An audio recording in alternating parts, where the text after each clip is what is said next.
Hari ini, 7 September 2025, kembali mengingatkan publik pada peristiwa kelam 20 tahun lalu, kematian aktivis HAM Munir Said Thalib. Munir meninggal dunia setelah diracun arsenik pada 7 September 2004 dalam penerbangan dari Jakarta menuju Belanda. Hingga kini kasus tersebut masih meninggalkan banyak tanda tanya, terutama soal dugaan keterlibatan aparat intelijen.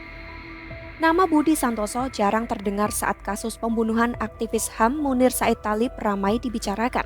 Dalam kasus ini, Budi disebut-sebut terkait dengan mantan Deputi 5 Badan Intelijen Negara (BIN) periode 2001 hingga 2005, Muhdi PR, serta ex-pilot Garuda Indonesia Polikarpus Budihari Priyanto. Diketahui Muhdi sempat ditetapkan sebagai tersangka pembunuhan berencana dan menjalani persidangan. Namun pada 31 Desember 2008, Pengadilan Negeri Jakarta Selatan menyatakan ia tidak bersalah. Sementara Polikarpus divonis 14 tahun penjara karena terbukti melakukan pembunuhan berencana sekaligus memalsukan dokumen. Poli kemudian mendapat pembebasan bersyarat pada 2018 sebelum meninggal dunia akibat COVID-19 pada 2020. Menurut putusan hakim yang dikutip Kompas.com pada 18 Oktober 2020, Munir dipastikan meninggal karena keracunan arsenik yang dicampurkan ke mie goreng yang dimakan dalam perjalanannya. Lantas siapa Budi Santoso? Mengacu laporan Kompas.com 6 November 2008, Budi menjabat sebagai Direktur Perencanaan dan Pengendalian Operasi BIN. Ia pernah memberi kesaksian dalam berita acara pemeriksaan BAP yang dibacakan di PN Jakarta Selatan. Budi menegaskan kematian Munir adalah hasil operasi intelijen meski bukan dari direktorat yang dipimpinnya.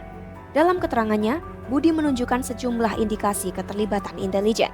Pertama, adanya surat rekomendasi Kepala Direktur Garuda Indonesia Indra Setiawan agar Poli ditempatkan di bagian corporate secretary.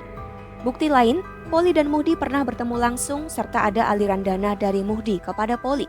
Menurut Budi, Poli adalah bagian dari jaringan non-organik BIN yang direkrut oleh Muhdi. Ia bahkan mengaku pernah bertemu Poli di ruang kerja Muhdi saat uang 10 juta rupiah diberikan kepadanya.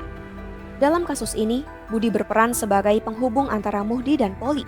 Berdasarkan BAP 9 Oktober 2007, ia pertama kali didatangi Poli di kantornya pada pertengahan 2004. Saat itu Poli memperkenalkan diri sebagai pilot sekaligus orang dekat Muhdi. Dalam BAP lain, Budi menyebut pernah diminta Muhdi untuk membawa uang 10 juta rupiah ke ruang kerjanya pada 14 Juni 2004. Di sana Poli sudah menunggu.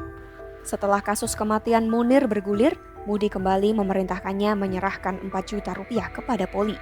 Jaksa menyebut Budi tidak mengetahui untuk apa uang itu digunakan.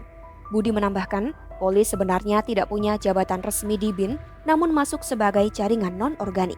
Semua penugasan yang diberikan kepada Poli datang langsung atas referensi Muhdi. Budi menilai Munir sebenarnya tidak pantas dijadikan target operasi BIN. Namun vokalnya Munir dalam mengkritisi kasus pelanggaran HAM membuat sejumlah pihak merasa terusik. Kasus Munir hanyalah satu dari sekian catatan kelam yang pernah terjadi pada bulan September. Tragedi ini seakan menjadi pengingat bulan ini kerap diwarnai peristiwa-peristiwa menyedihkan dalam sejarah bangsa. Berikut sejumlah tragedi kelam yang terjadi pada September di Indonesia.